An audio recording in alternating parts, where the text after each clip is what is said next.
I need sustenance. So I reach for Oreos.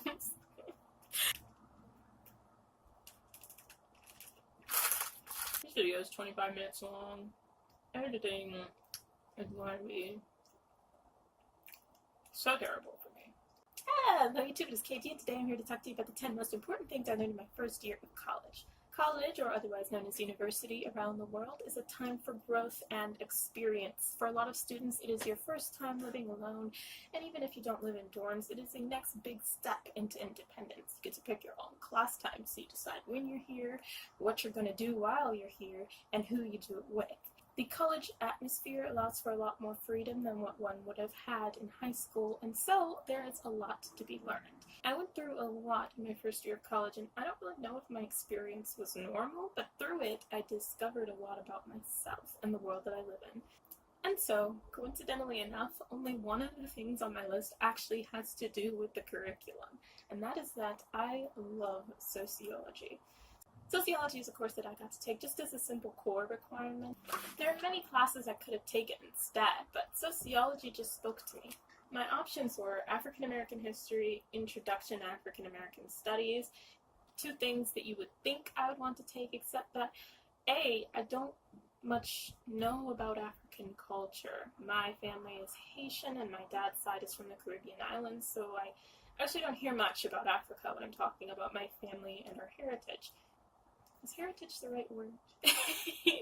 Obviously, I know that Haitians and Caribbean Islanders do originally come from Africa, but so do Jamaicans, and no one shames them for identifying as Jamaican before African. I'm all about supporting my brothers and sisters, but African studies just really didn't interest me. It was something that I had no desire whatsoever to take in college. Having a friend who went to an HBCU, she took African studies and she loved it, but I just knew it wasn't for me. Aside from that, I could have taken anthropology, social science and the American crime problems, micro or macroeconomics, intro to human geography, into gerontology, I don't even know what that is, introduction to physical psychology, introduction to social problems, which is just a different sociology class, or women's studies, which again, as a woman, you would think I would want to take women's studies, but I just had no interest. I know it's important, but I didn't want to spend a whole class on it. The reason I chose sociology was because the psychology class I wanted to take wasn't an option, so sociology sounded like the next best thing, and also because in sociology, I did get to learn about things that I missed out on. I didn't take women's studies, but we had a couple women's units. I didn't take any African American studies, but we had a couple of African American studies units. Alongside that, I learned about other races and their issues in America. There was a fly that just came at the window, but it was huge, so it scared me. Anyways, I learned a lot of really cool stuff in sociology. There is a lot to be learned in Intro to Sociology. If you can take it at your school, I highly recommend it. Black, white, female, male, anything or anywhere. There is so much to be learned about the society that we live in and why it runs the way that it does, and that's exactly what sociology is. It was very interesting. Almost made me want to switch majors, except that with sociology, I was presented with the same problem I was presented with when I wanted to be a psychologist. I didn't want to go to school long enough to be a psychologist. I just wanted to study psychology and just know the information. I didn't want to make a career out of it. So while taking sociology and psychology classes sounds interesting, it's not something that I want to do to be paid for, if that makes any sense. So taking it as an elective was definitely fun, and I learned a lot about America through that class. The next thing I learned is that it's okay to be confused. I don't know if other countries have this sort of idea, but in America, you're sort of set up on a track that starts pretty much immediately from the moment you pop out the womb. You go to preschool, then you go to kindergarten, then you go to 1st through 5th grade, then you go to middle school, then you go to high school. In high school, you take these tests, you do these exams, you see what you're good at, you pick where you want to go to college based off the major that you want to do, you get into college, you do that major, and you work till you die. It's very you pretty much have one option: school, work, death. That's it. And as gross as it sounds, it's what most Americans actually want. It's not for everybody, but for those of us that it is for, we're here struggling to figure out what we want to do. It was a big enough struggle in junior and senior year of high school trying to pick our majors, but now that we're actually here studying what we thought we wanted to do, lots of people are switching majors, lots of people aren't switching majors because they don't know what to switch to. Lots of people in my classes this semester have been seniors, and so they're done with their degree, but they don't know what to do with it. They don't know where they want to go. They don't have a job yet. They don't have a plan. Everyone is lost. And while it's not the best thing in the world to have no idea what's going on, you're not alone if you don't know what you want to major in or what you want to do with that major. It is more than okay to spend some time confused. Look into yourself and figure out where you want to go. Don't feel like the world is falling apart because you've decided suddenly that you don't think you want to go to doctorate school anymore. Is that what it's called? Doctorate school? I probably sound so dumb. I don't know anything. Next thing I learned is that finding yourself is not some hippy-dippy nonsense that happens to 19-year-olds in movies. It's actually real, and it's important. Finding yourself doesn't mean waking up one day and not knowing your name and walking down the beach and finding the meaning of life and tripping on shrooms. That's not what it is. Finding yourself is just getting to a point where you are presented with problems where you don't know a solution, but you have to find one. When you're younger, things are a lot more easy. Everything is black and white. Violence. Let's say you decide that you don't like violence. That's simple. Black things are violent, you avoid them. White things are peaceful, you go towards them. I'm talking with my hands, but my hands are out of frame, so I look weird.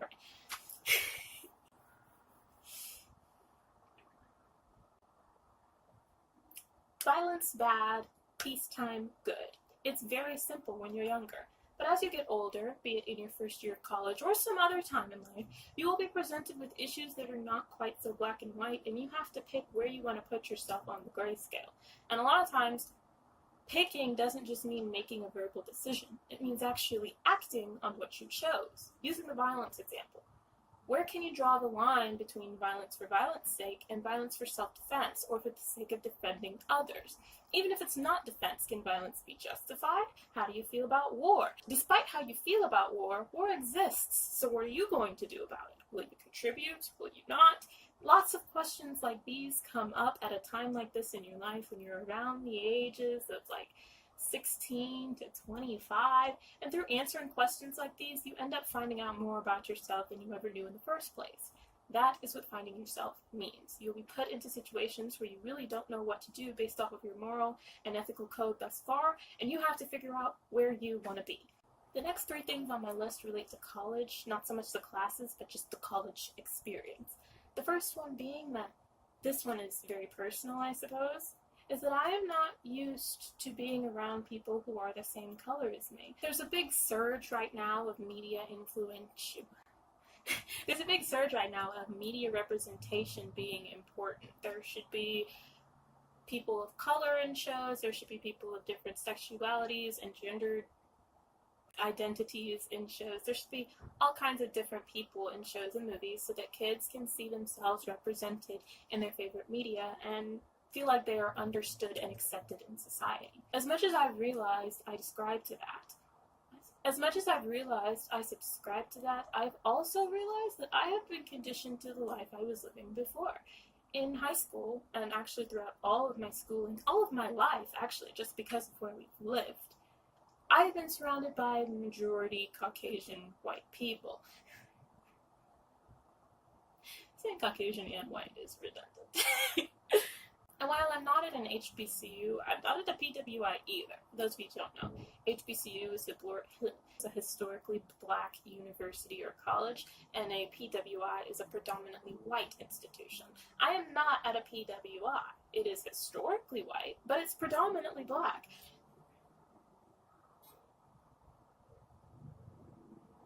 And in my head, in theory, going to a school with more black people sounded great. More diversity in general. Matter of fact, the school is only 23% white. The rest of us are of a minority. It sounded great. But once I actually got here, I felt very odd about it.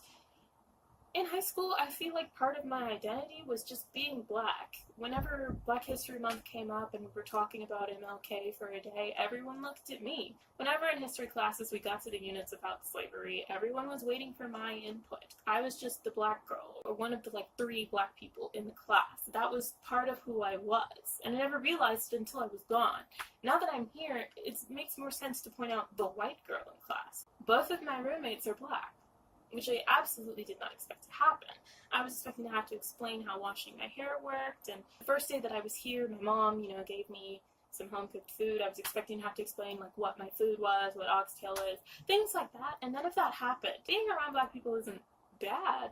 It's not bad at all. It's just not. I just wasn't expecting it. I wasn't ready for it. I realized that I had to have more to myself than just the black girl in class. I had to, actually assert myself as somebody. I had to have a personality, and that is just a very weird thing to step into. I don't know if it's just me, but nobody talks about this. I always felt like traveling abroad was for me, and people always said, well, what if you end up somewhere like Korea? You're going to be the only black person there. Won't that be weird? I never thought that it would be weird because that's what I'm used to. I think traveling abroad and going to Africa would actually be weird for me because there's so many black people that I don't stand out anymore, and then I don't really know what to do with myself. I have to find myself, find my voice, and be something other than the black chick. I have a friend who grew up in the same school system as I did, who is now going to an HBCU, so she went from being surrounded by whites to being surrounded by blacks, and she loved the transition. For me, I didn't like it, I didn't dislike it, it was just very strange having to get used to there being other black people around me. So if you are coming from a high school that is predominantly so and such and going to a college that is predominantly something different, you might want to think about the cultural shift that you will feel from that. The next thing that I learned about the college experience is that you need to do what you want, not what you think you want. Coming to college, you hear about all of the great things you're going to do in college. Join a sorority or what? Join a sorority or fraternity, drink, smoke, go to parties, or don't do any of that, go to football games, be in this club and these sports and do these things. You just hear about the way that it's supposed to go, and you see people doing things the way that it's supposed to go. I wasn't doing that when I first got here. I was mostly sitting in bed watching Netflix just like I did when I was in high school, and it made me feel like I was somehow doing this whole thing wrong, like I'm being a college student incorrectly. So I started doing more of the things that my friends were doing. I joined a club, I went to a party, I did this, I did that. Through that I realized some things that I like, some things that I don't like, and the fact that that is different from what other people like and don't like. If you get to college and everyone is partying every single weekend, but you don't like partying, you don't have to go. There is no way to do it wrong. Just have fun. Live for you. Live the life that you want, not the life that other people think you want. And the last thing that I learned about the college experience is that where you go to school barely matters. In high school, there was this huge hype about you gotta go to this school to get this job, to make this money, to do this thing. And to some degree, that is true. There's a big difference between going to community college, going to an Ivy League, and it's getting very loud outside.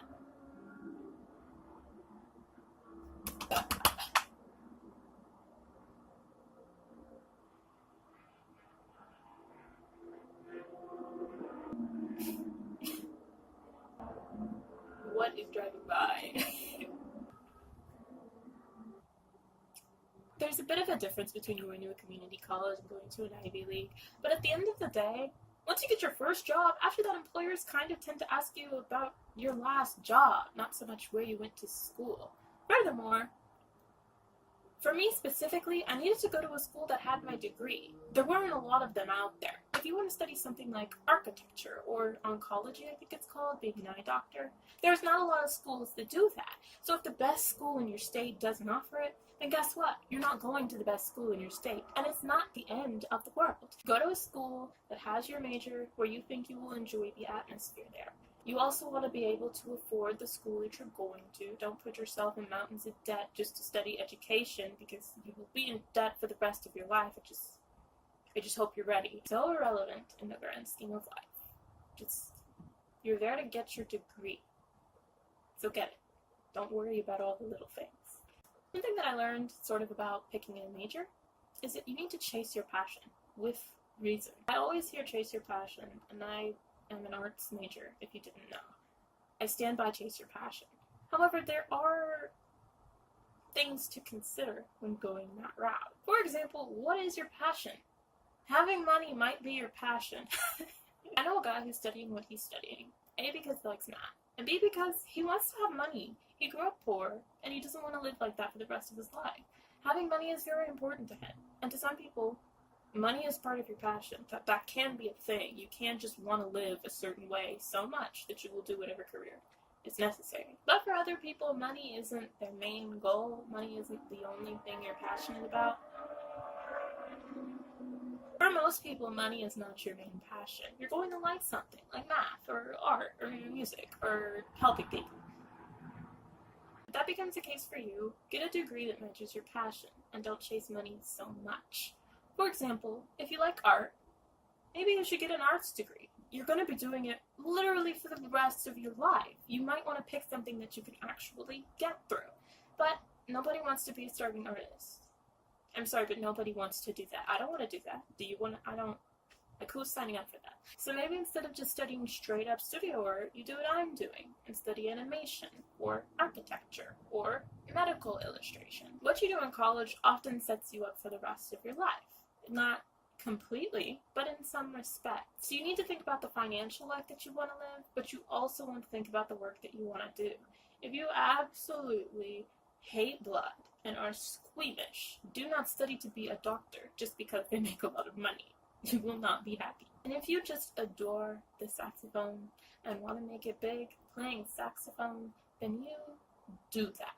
But keep in mind, there will be some time before you've made it big where you will be on a musician's salary, and that's not exactly the most ideal thing in the world. So you need to decide if that's worth it for you. Chase your passion within reason. The next thing that I learned in college is that money is the enemy. Money is the worst thing ever to be ever. I hate it. There's so much opportunity in college, and so much that I want to do. So many places I want to go, so many schools I wished I could have studied at, so many things I wished I could have done, so many sororities I would like to join. But the issue is always the money. Who has coins for this? Pretty much everybody in college is struggling with their finances, and so it's just made that green dollar bill the worst thing to ever be, ever. And the next two things that I learned during a bit of an existential crisis, depressed period I was having after a lot of death in my family. The first thing is that you're gonna die, so chill.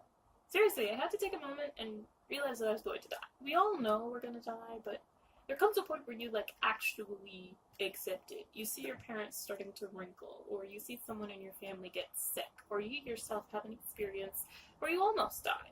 And it becomes a lot more realistic. It's not so much, I'm gonna die someday at some point, maybe, whatever. It could be, I may die tomorrow. You never know. And once you realize that you're gonna die, it kind of sucks. It really sucks. But it came out of that suck, realizing I'm going to die. So things don't matter as much as I think they do. As much as I hate to admit it, I'm kind of irrelevant. As much as I hate to admit it, in the grand scheme of life and the universe, I'm kind of irrelevant. I'm actually, super irrelevant, and so are you. And it's because of this irrelevancy that we kind of need to calm down. Little things don't matter so much. You could die at any moment. So really, why are you stressing the color of your nails? If it makes you happy, okay. But if you're, really having a life crisis because your nails chipped, it's not that big of a deal. You're gonna die at some point. So do what is important. Don't live life thinking, well, I'll do that later, I'll do that when I'm more stable, I'll do that when I have more money. Do that to an extent. Again, chase your passion within reason. But also chase your passion. If you have always wanted to go to Mecca and do a pilgrimage in Mecca, do that. You're gonna die. You're gonna die. And when you do, all that matters to you is nothing because you're dead. But you get what I'm trying to say. All that will matter to you when you're on your deathbed is what you did and the fun that you had. Little things like you're 73 on a test, it doesn't matter. Think about the last test that you failed. Do you care about that on a daily basis? Unless it happened legit yesterday. The answer is probably no. I'm not saying just give up on life, but when things go bad, just realize it's not that big of a deal. And when there's something that you want to do it. And a 10th thing that I learned in my college journey is that time waits for no one. I spent the last couple weeks basically in denial that time was moving. I didn't want to take my finals. I didn't want to move out of my dorm room. I didn't want to transfer schools. I didn't want to get a job. I didn't want to think about the future. I didn't want to do a single thing. A lot of college students get filled with anxiety, be it that they want to switch majors, or they anything can cause it, honestly. And you'll reach a time where you want time to stop. You want to just live your life and act like nothing is happening. But time is not going to wait for you. Time doesn't care who you are. Time doesn't wait for Beyonce. Time doesn't wait for Rihanna. Time does not wait for me. Time will not wait for you. Time is going to move at its pace, whether you like it or not. So get on the train and figure yourself out. I know it's stressful, but you can't just avoid your problems all the time because the clock is ticking, sis. And the clock does not care. Some honorable mentions for some of the things that I learned in college. Relationships are hard, but rewarding. Through that, I mean dating, friendships, family, your relationship with your dog, all of it. People tend to disappoint you. People tend to do things that you're not happy about. People tend not to reciprocate the energy that you give back to them all the time exactly the way that you want them to. So building relationships with people, or dogs, as I used in a previous example, is hard. It's very hard. And maintaining a relationship is also hard. But if you can do it, the love and compassion that you can get out of someone is very much worth your time. I haven't had to make friends since middle school. Like I've said, I've been in the same school system since pre-K. I've known the same people my whole life. And coming to college, especially this school, there are not a lot of people here who were in my high school or middle school or elementary school. So I've had to meet new people, and I've had to attempt to make new friends. Through that, I've come into contact with a lot of frustration, like the fact that people tend to schedule things so loosely. It annoys me so much, so many things like that, that I just had to learn to work my way around. And once I did, I met some cool friends, some cool people, and made a lot of meaningful relationships. I don't want to say a lot, that's an over-exaggeration, but the point is, I learned that having relationships with people are rewarding, so give it your best shot. People are not always going to be worth your time, but the ones that are will be really worth your time. So don't just give up on everyone, okay? And the last honorable mention is that rape is real. It's not something that just happens in movies or to people who aren't you or anyone that you know.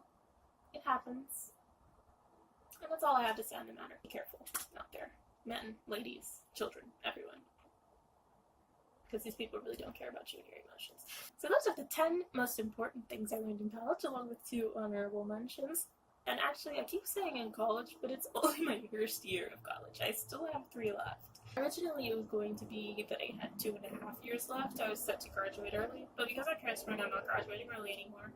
And originally, I was a little mad, but I'm actually very okay with that because time does not wait for anybody, and when time runs out for me to be in school, I am not ready to live my life. So let me get this extra semester to just get myself in order and like, figure out what's going on because I'm not ready to be an adult. So, to those of you who are in college, scroll down to the comments below and let me know what are some of the most important things that you learned in your freshman year. And to those of you who have not yet made it to this level of schooling, still let me know. What are some of the most important things that you've learned in your life thus far? If you enjoyed this video, you can scroll just a tiny little smidget down, just click, and there you go. You can press the subscribe button for super free, and it'll update you on whenever I post a video. Feel free to recommend in the comments if there's something in here that you've heard that you want to hear more about. I'm always open to talking, obviously. Thank you so much for sticking around and talking to me, and I'll see you guys next time. Until then, toodaloo.